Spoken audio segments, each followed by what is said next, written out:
Bonjour à tous, j'espère que ça va. Aujourd'hui, on va parler de parfums, deux parfums qui sont autres que gourmands. Parce que c'est vrai que je vous fais beaucoup de vidéos sur les parfums gourmands. Mais il y a une abonnée qui m'a dit, mais moi, j'aime pas les gourmands, je te regarde, mais j'aime pas les gourmands. Mais je n'aime pas que les gourmands. J'aime les ambrés, j'aime les chyprés, j'aime les fleuris. En fait, j'ai pas... bon, c'est vrai que je suis gourmande à la base dans la vie. Et du coup, c'est vrai que quand il fait froid, tout ça, et que j'ai envie de sucre, je vous parle beaucoup de gourmands, mais je n'aime pas que les gourmands. On va voir tout de suite. Pour le premier, alors il n'y a pas de fil conducteur, je vous le répète à chaque fois. Moi, il n'y a pas de thème, des parfums à thème, tout ça. Quand c'est les gourmands, bien sûr, je vais vous dire c'est les parfums gourmands, mais là, il n'y a pas de... Entre eux, il n'y a pas de fil conducteur, donc je vais vous faire voir ma rotation de la semaine, parce que j'en ai marre de porter des gourmands. En fait, je porte les gourmands le soir, pour regarder la télé, après la douche, tout ça. Et la journée, je mets autre chose que les gourmands. Donc, on va voir tout de suite par quoi on va commencer. Alors, on va commencer par le Mont Blanc Signature. Alors, le Mont Blanc Signature, c'est un joli magnolia. Alors, d'abord, on y retrouve la mandarine. Alors, je ne sais pas si c'est la mandarine qu'on a en premier. En tout cas, moi, je sens une vanille.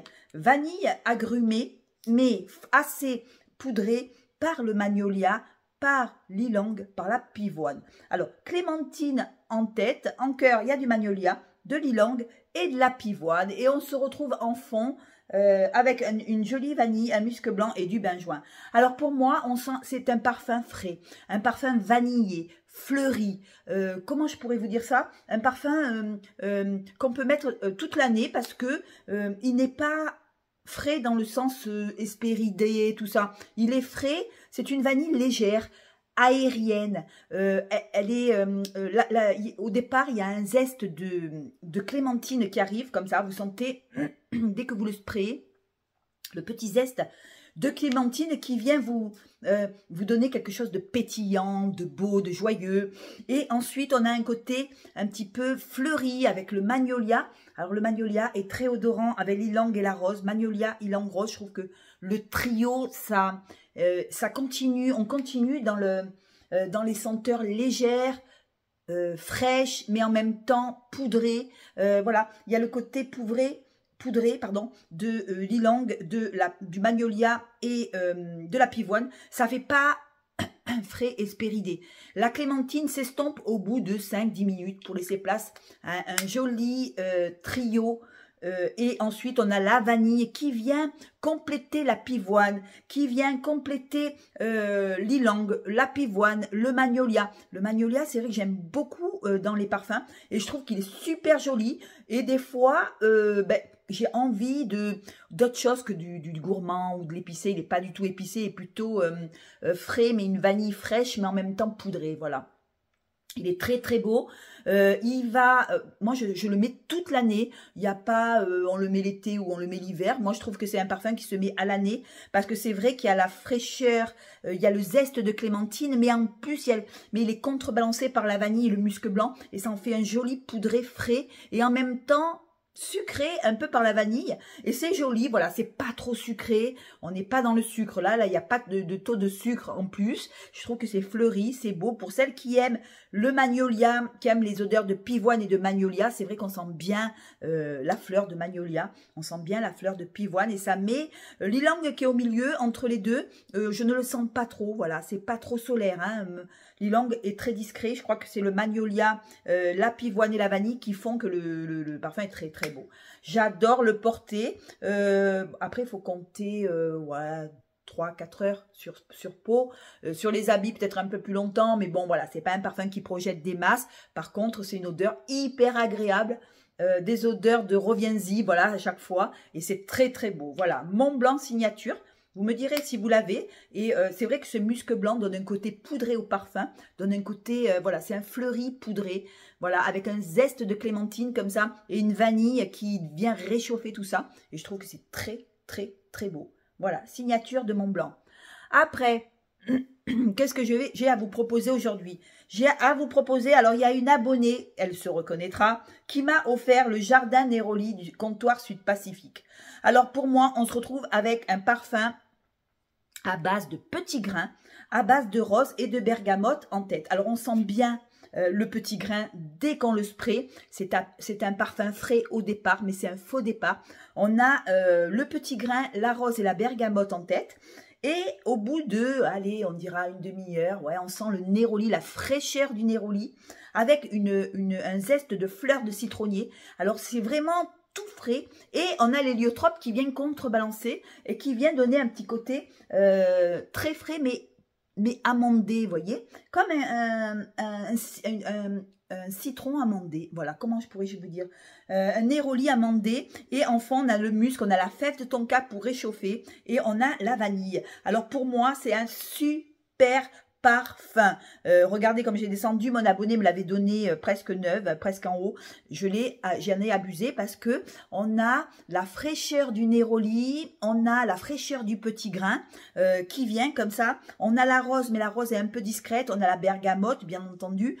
Au départ, c'est un départ frais, aérien, frais, tonique. Et après, on se retrouve avec un néroli et une fleur de citronnier toujours fraîche. Et on a l'héliotrope qu'ils ont mis vraiment avec en cœur, qui vient, si vous voulez, c'est un néroli comme amandé. Vous voyez, un néroli un peu sucré par la fève de tonka qui vient en fond et la vanille et le musc. Et c'est super poudré, c'est super joli. C'est hyper bien équilibré, la fleur de citronnier monte, le néroli est frais, mais en même temps, il y a l'héliotrope qui vient comme ça et la fève de tonka. Et donc, du coup, on se retrouve avec une jolie harmonie, mais il faut aimer le côté néroli, il faut aimer bien sûr le néroli. Si vous n'aimez pas le néroli, ben, ça va pas le faire. Le néroli, voilà, les odeurs de bois d'oranger, les odeurs d'essence d'orange. Ça, c'est super agréable. Voilà. Si vous aimez les poudrés, les parfums poudrés, mais quand même les poudrés frais, eh ben, je vous conseille fortement le Jardin Néroli de Comptoir Sud Pacifique. Super agréable. Ensuite, rien à voir, j'ai le Mon Perle de Micallef. Alors, pour celles qui aiment les odeurs de rose fraîche, rose poudré, rose avec une pointe de mûre, de rose. Il y a la mûre, la rose au départ et la mandarine. Alors, c'est vrai qu'on sent ce côté fruité, floral au départ, qui vient donner quelque chose de joyeux, de fruité, de gai. Et après, on se retrouve avec une pivoine encore. On a toujours la pivoine qui vient dans ma collection là. Pivoine, rose, héliotrope qui viennent contrebalancer le côté trop fruité. Et on se retrouve avec un joli parfum. Mais pour vous dire simple, pour moi, ce que je sens le plus, c'est la rose et la mûre. Rose mûre. Et après, on a le côté pivoine. Au bout de... C'est vrai que la mûre, elle reste longtemps avec la rose. Le duo mûre-rose reste quand même assez, au moins 1 heure sur la peau. Et après, on se retrouve avec une jolie pivoine accompagnée de rose de mai. C'est trop, trop beau. Et de l'héliotrope, pardon. Et enfin, on a des notes poudrées, du musc blanc. Alors là, c'est hyper poudré. Et de la gousse de vanille. Alors, on se retrouve, c'est vrai, avec un parfum joyeux, poudré, fleuri, un beau fleuri avec la pivoine. C'est vrai que la pivoine, elle se sent bien. La pivoine et la rose de cœur se sentent super bien. On a la petite pointe de mûre, on a la petite pointe de mandarine et c'est beau parce que on a de la rose en tête, on a de la rose en cœur et je trouve que la rose, elle est quand même star. Elle est quand même star dans ce parfum. Je trouve qu'on sent la rose un peu fruitée au départ et après on sent la rose un peu amandée, un peu fleurie par la pivoine. La rose est toujours la star dans le parfum et pour celles qui aiment les parfums à la rose, je vous le conseille fortement. C'est pas une rose mémère, c'est une rose au goût du jour. Ils ont vraiment travaillé la rose avec le côté fleuri et le côté fruit et je trouve que c'est joli et en fond on balance la note poudrée, on balance le musc blanc, on balance la gousse de vanille pour donner encore un côté gourmand, mais c'est pas sucré. Voilà, ce n'est pas sucré. Aujourd'hui, je vous fais pas une vidéo sur les parfums sucrés. Je vous fais une vidéo sur les parfums fleuris, poudrés et fruités. Et je trouve que celui-là, il est super beau. Voilà, Mon Perle de Micallef. Après, j'ai l'impératrice de Dolce Gabbana. Alors pour celles qui ne le connaissent pas, il a été discontinué pendant un peu plus de 2 ans ou 3 ans, je sais plus. Et ils l'ont remis. Donc, quand ils l'ont remis, je me suis jetée dessus parce que j'adore le côté pastèque et fraise au départ. Alors, on ne sent pas trop la fraise. Moi, je sens le côté plutôt pastèque que fraise.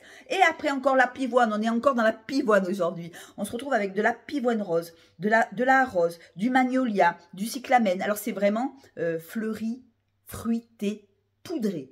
Parce qu'en fond, on y retrouve encore des notes boisées, on y retrouve du musc, on y retrouve du bois de santal assez crémeux et on y retrouve des notes de fumée. Alors moi, je ne sens pas la fumée. J'ai essayé de le ressentir, de le sentir, de le ressentir. Moi, je ne sens pas la fumée. Je sens un beau fleuri fruité. Un beau fleuri fruité, mais assez musqué quand même parce qu'il y a, ou peut-être les notes boisées de fond font que je trouve que il a un côté poudré à la fin. Mais c'est vrai qu'il faut aimer les fruits rouges, il faut aimer la pastèque, il faut aimer la fraise. Si vous n'aimez pas les fruits, bon, ben ça va pas être la peine. C'est assez léger comme parfum, c'est pas quelque chose de trop lourd. C'est assez frais. Alors, moi, je le porterai plutôt au printemps, celui-là, qu'en hiver, parce qu'il n'est pas trop chargé en notes.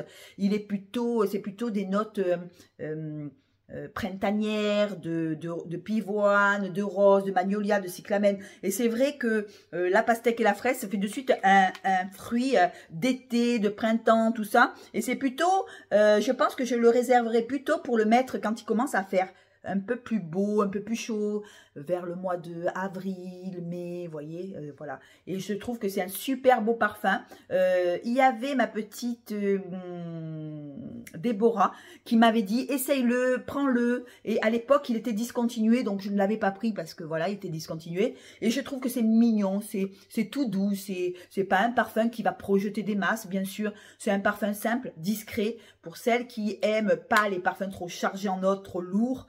Il n'est pas trop opulent, il est vraiment pour le printemps. Moi, je trouve l'impératrice. Ben, écoutez, moi, j'adore ce parfum. Je le surkiffe. J'aime les odeurs d'après de pivoine. C'est vrai que la pivoine, ça donne un côté, je trouve que ça donne un côté frais au parfum. Ça donne un côté, comment je pourrais vous dire, léger, frais, aérien. Et la note de rose, mais elle n'est pas lourde, la rose n'est pas lourde du tout. On a aussi le magnolia aussi qui arrive avec la rose et la pivoine et le cyclamen. Et c'est très très fleuri, mais fleuri pas mémère, c'est fleuri frais, voilà. Fleuri frais, fleuri fruité, voilà, ça serait plutôt peut-être pour des jeunes filles, mais moi je le mets quand même, hein. Moi il n'y a pas d'âge, hein. Moi je mets les gourmands comme je mets, voilà, comme je mets des parfums hyper lourds, mais celui-là il me plaît bien quand j'ai envie de parfums plus légers, que j'ai envie, voilà, de pas mettre un long sillage, voilà, ça c'est très très bien. Et pour finir, je l'avais oublié celui-là, mais je l'aime toujours d'amour, c'est Chanel, on va chez Chanel, et c'est le Allure de Chanel que j'aime toujours que j'aime beaucoup. Alors moi, j'aime bien le Chanel 5, bien entendu, j'adore le Chanel 5, mais j'aime bien aussi, alors les notes aldéhyde, j'adore. Par contre, le Allure de Chanel, il n'est pas du tout aldéhyde, il n'a pas du tout la signature qu'on a souvent dans le Chanel 5, eau de Chanel 5 et tout ça, il y a toujours des notes aldéhyde. Là, on n'y est pas du tout. Là, c'est un côté peps au départ avec le citron, la mandarine, la pêche, le fruit de la passion et la bergamote. Alors, vous voyez que chez Chanel, là, ça n'a rien à voir. En cœur, on y retrouve du chèvrefeuille. Alors, c'est vrai que j'aime bien le chèvrefeuille. On n'en met plus beaucoup dans les parfums et je trouve que c'est très joyeux. Je trouve que c'est une fleur qui qu'on met plus, mais chaque fois qu'il y a du chèvrefeuille dans les parfums, j'adore.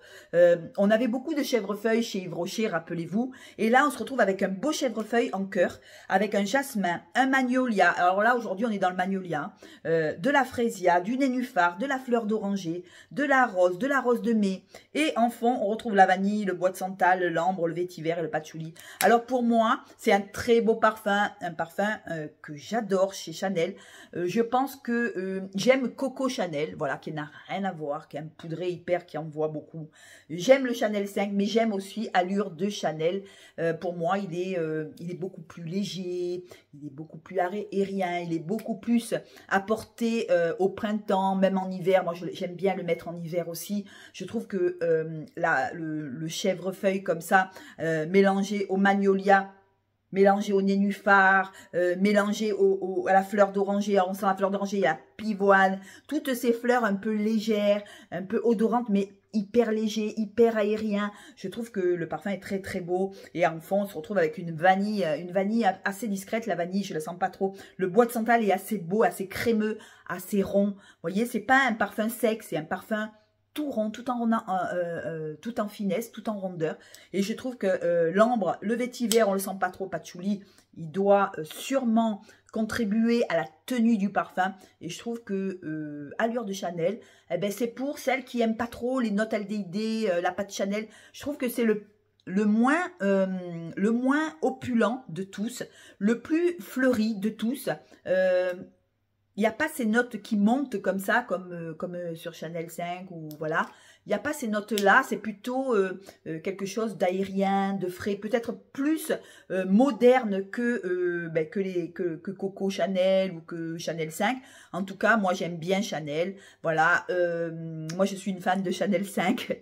J'adore quand il y a les notes aldéhyde qui montent comme ça. J'aime Coco Chanel, j'aime le coco noir de chez Chanel. Moi j'aime bien la pâte Chanel. Alors c'est vrai que vous allez me dire, ça fait un peu vieillot, c'est un peu dépassé. Il y a des notes qui sont, voilà, c'est plus des parfums, c'est des parfums d'avant, mais moi j'adore Chanel.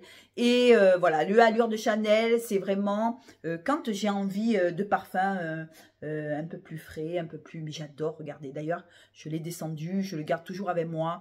Moi, Allure de Chanel, c'est une valeur sûre. Quand vous mettez Allure de Chanel, par contre, sur la peau, il reste super bien. Il tient bien, celui-là. Il a une projection quand même, parce que quand je le mets au travail, ben, on me dit, ben, qu'est-ce que tu as mis? Tu sens bon, ceci, cela. Donc, il a une belle projection, une belle tenue aussi. Et je trouve que, voilà, je trouve que c'est très, très beau. Voilà, eh ben, écoutez, j'espère que cette vidéo vous a plu. J'en ai marre un peu de vous parler de gourmands, parce que je vous parle toujours des gourmands. Les gourmands, je les mets le soir. Et la journée, ben, je mets, voilà, ce genre de parfum qui est un peu plus complexe, un peu plus, voilà, un peu plus fleuri et voilà. Parce que les gourmands, c'est bien, mais les gourmands, c'est bien pour la nuit, pas pour le jour. Voilà. Dites-moi ce que vous avez, si vous les avez, les 1, 2, 3, 4, 5, les 5 parfums que je vous ai proposés. Dites-moi si vous les avez et qu'est-ce que vous pensez de ces parfums. Voilà. Ben écoutez, sur ce, je vous fais de gros bisous. Merci de m'écouter et surtout, abonnez-vous. Je le dirai jamais assez, je le dis à la fin, moi je m'en fous. Abonnez-vous, mais ça va de soi.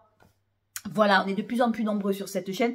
Ma chaîne est simple, ma chaîne est tranquille, on est des gens simples. Moi, je suis pas une youtubeuse. Alors, il y a une abonnée qui m'a dit Sandrine, il faudrait que tu nous dises le prix des parfums ainsi que à combien c'est le flaconnage de 50 en millilitres. Et je lui ai répondu, écoutez, je suis pas moi une pro. Moi, je fais pas des vidéos pour être payée par les marques. Donc, vous pouvez prendre vos parfums n'importe où. Le prix d'un parfum, il varie d'un site à un autre. Donc, du coup, ben je ne peux pas dire de prix, je dis pas de prix. Moi, je suis là pour parler de parfums et pas pour les vendre. Parce que mon but, c'est pas de vous vendre les parfums. Mon but, c'est de vous parler des parfums. Voilà. Et on parle de parfums ici. On n'est pas là pour vendre. Ma chaîne n'est pas du tout commerciale. Donc, on n'est pas là pour vendre. Mes parfums, je les garde ou je les donne à mes abonnés quand j'en ai marre d'un parfum. Mais je ne les vends pas. Donc, la contenance en millilitres, ben écoutez, je sais pas, voilà, j'en sais rien en fait. La contenance en millilitres, j'en sais rien, c'est à vous de voir sur internet ou en parfumerie. Et le prix, pareil, c'est à vous de voir sur internet ou en magasin. Voilà, moi je suis pas là pour vous dire le prix. Voilà, moi j'achète des parfums, point. Je vous parle des parfums et non du prix. Parce que le prix, ça ne m'intéresse pas. Voilà. C'est pas qu'il m'intéresse pas, c'est que je vous parle de mes parfums. Je vous parle pas voilà, de combien ça coûte en fait. Voilà, je vous embrasse. Je vous fais de gros bisous. Merci de m'avoir écouté. À la revoyure. Ciao.